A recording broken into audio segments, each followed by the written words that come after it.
Hey Ken, this is Greg. It's March the 9th. I'm sorry about the technical issues yesterday, but I'm back today. Going to discuss chapters, the next couple of chapters, I guess it's 9, 10, 11, and 12 is what I want to discuss. They're fairly short chapters, and went ahead and took care of those. You know, you've got Stanley Yelnats in this camp. He's seemingly fitting in and everything. You know, they're kind of taking a liking to him as much as those guys can. But I want to discuss here just a few things that occurs in this chapter that I made some notes as I was reading through them a few days ago. First thing is the rec room. It's also called rec, W-R-E-C-K. And everything in there was designed to, you know, for the guys' comfort and enjoyment and everything. But the kids who were in there, they were sentenced to that place. They've destroyed everything, including the television, the pool table, everything in there. They have destroyed. They've wrecked everything. And again, what is their purpose for doing this? I don't necessarily just think they're juvenile delinquents and they just, you know, destroyed everything. I think there was a purpose behind them, and whatever purpose you can think of will probably be a good answer. But I think it's one of those issues, again, go back to a few days ago, talked about identity. This is who we are, and I think it's a little bit of rebellion on their part. You know, you're trying to make us into something that we're not, and we're doing all the resisting that we can. You are not going to defeat us. We're going to remain who we are, because what you're trying to make us into, we don't like, nor do we want. And of course, you know, as the book goes along, you begin to understand, you know, these kids are probably correct in their dislike of the people who run the camp. These are, you know, the people who run the camp are not good people at all. They, you know, they got selfish motives. They're, you know, they're greedy. You know, the warden is anyway. And I think Mr. Sir is just power hungry. And who knows what Mr. Pendansky's motives are. I think sometimes he has you know, he has some good motivation for what he does. And then other times, like when he was describing Zero a few chapters back, you know, we call him Zero because there's zero going on in his head. You know, and he's a counselor. Why would he stoop to something like that and make fun of a kid? And you know, from the movie, Zero's a little kid. You know, and so you know, the motive of the people running the camp, you know, they're not honorable motives by any stretch of the imagination. And so this is my theory. You can come up with one on your own. I'm sure it's probably just as good as mine. But my theory is, you know, they're just wanting the camp counselors and the warden to know, you know, we're here and we're digging the holes and everything, but we're still not going to do what, you know, other than that. In order to survive, we're doing that, but you're still not changing us. There is no change coming in our lives from you. Again, that was the purpose of the camp, at least from the legal system. That's what the judge thought. They were going down. They were going there to get their lives changed, like a military army or a Marine recruit. You know, they're going to break you down. They're going to build you up. Of course, that was not it at all, as you well know. It was the warden again motivated by greed, by, you know, economic relationship. So anyway, I just wrote on my note, I said, why is everything torn up? I said, again, it's their only statement of individuality. Their rebellion against the system that is trying to break their identity. And I think that fits fairly well with what I talked about the other day about their nicknames. And, you know, they're creating a false identity while they're there so they can preserve their real identity. Stanley wrote a letter home to his mother in which he just bald-faced lied to his mother. And, you know, I think I can understand this pretty well, and you probably can too. You know, he doesn't, I'm sure he's got a couple of motives behind it. He doesn't want to appear, I guess, to his mother you know, that he's in a boys' camp, a camp for bad boys. But I think he's also trying to protect his mother a little bit as well. As long, you know, in Stanley's mind, as long as she doesn't really understand or know what's going on, then, you know, everything will be okay, kind of.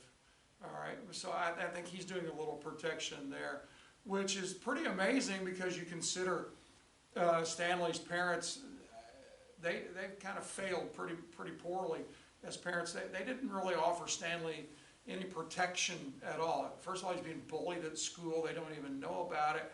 And then they give him really bad advice about getting legal help when he has to go to court. And then they basically make the decision without any knowledge whatsoever of what's really going on. They make the decision to send him to Camp Green Lake. So I find it pretty remarkable that Stanley would be in the protection business of her mother, protecting her feelings, protecting, you know, her emotions and stuff like that. Caveman, I thought this was an interesting story. You know, Stanley trips over the other camper's feet, runs into him or whatever, and it looks like there's going to be a fight there. This other guy, who's a big guy, is apparently wanting to fight Stanley, and all the guys come and say, "Oh no, you don't want to mess with Caveman. You don't want to mess with Caveman." You know, the first time I read this, I thought the same thing. I thought that the other guy was Caveman. And they were telling Stanley, don't mess with Caveman, don't mess with Caveman. We come to find out later in the chapter that they were calling Stanley the Caveman, and they were speaking to the other guy. You don't want to mess with the Caveman. And so that was a little protection on their part. So they gave him the nickname there, Caveman. But I think, you know, we talked about it, you know, earlier online, that a lot of times getting a nickname is a sign of acceptance. And it even said that later on in the chapter, that he looked at it as a sign of acceptance. And it took Stanley a little while to figure out that they were talking about him and not the other guy. In fact, as they were, I guess it was when they were leaving, finally all leaving the wrecker, and they said, "Come on, Caveman," and Stanley was the only one there. And he realized, oh, they're talking about, I'm the Caveman.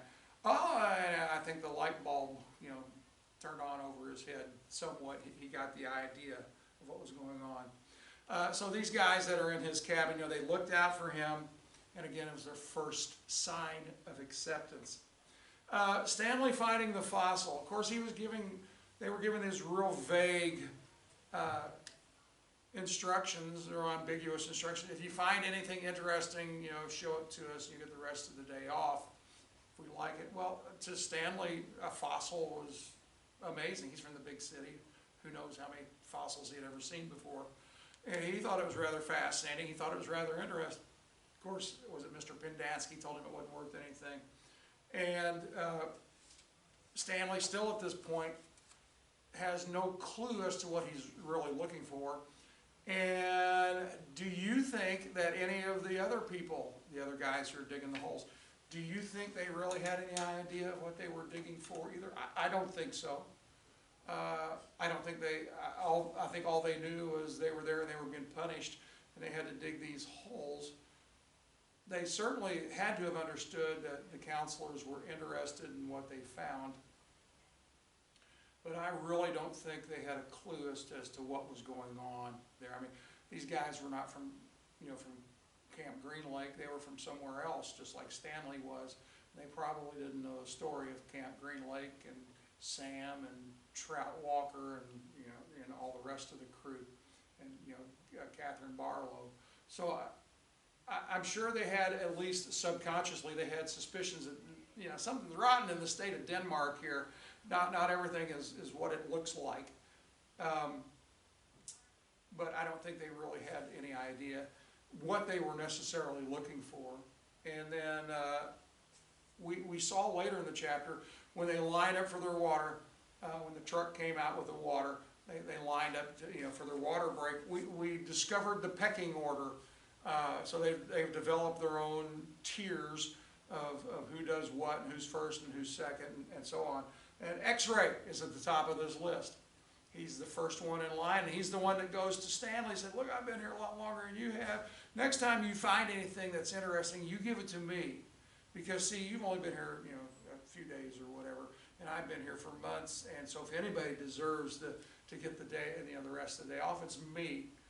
And only X-Ray could come and tell Stanley that, because if any of the other boys had come to tell Stanley the same thing, X-Ray would have vetoed them, he would have overridden them, and he would have taken the privilege away from them. And then the last thing I want to talk about was X-Ray's realistic outlook on life. And I mean, he's grown up, he's had hard, difficult times. I'm sure he's probably suffered a great many things, both at home and in school, and with his friends and neighbors. But Mr. Pendanski is talking to them about what they want to be, when they get out of there. And somebody comes up with they came up with the animal trainer for the one boy. And X-Ray's commentary said, basically, this is paraphrasing, "Who are you kidding? We all know that's never going to happen to any of us." And it's a sad, sad thing, and I have students that I've taught over the years, that I think the same thing. It's sad that they have, this early in life, they've developed so many street smarts. They know how to survive on the streets, they just don't know how to survive in society as a whole. And I think that's a very sad, sad commentary. I've had a couple students the last couple of years that we could sit and we could have our discussions, and they would come up with real intelligent answers, and they'd give me good reasons why something would work or something would not work, or why something was right and something was wrong. And most of the time, they'd be the only ones who'd get the answers. And I realized it was based upon their experiences in life. I mean, they had a different viewpoint of the way, at least from their standpoint, the way life is now and the way life is always going to be. And I always feel sad for kids like that. I'm happy that they get some understanding about the real world, but I'm also sad, that they've been damaged, so to speak, and they have very little joy and very few things that give them pleasure in life, and so they end up oftentimes on the wrong side of the law, and it's because they're just trying, they're in survival mode. They're not in build mode. They're just in survival mode, and they're going to do whatever it takes to survive, and rather than build themselves a life. So that's where we are today. Chapters, 9, 10, 11, and 12. I appreciate you tuning in. Appreciate you taking the time, to let me share this with you. Again, I enjoy this tremendously. I get things out of it that I've never really seen or understood before, and I enjoy the new revelation, so to speak. All right, so I'll see you tomorrow. Have a good night, Ken. Talk to you tomorrow.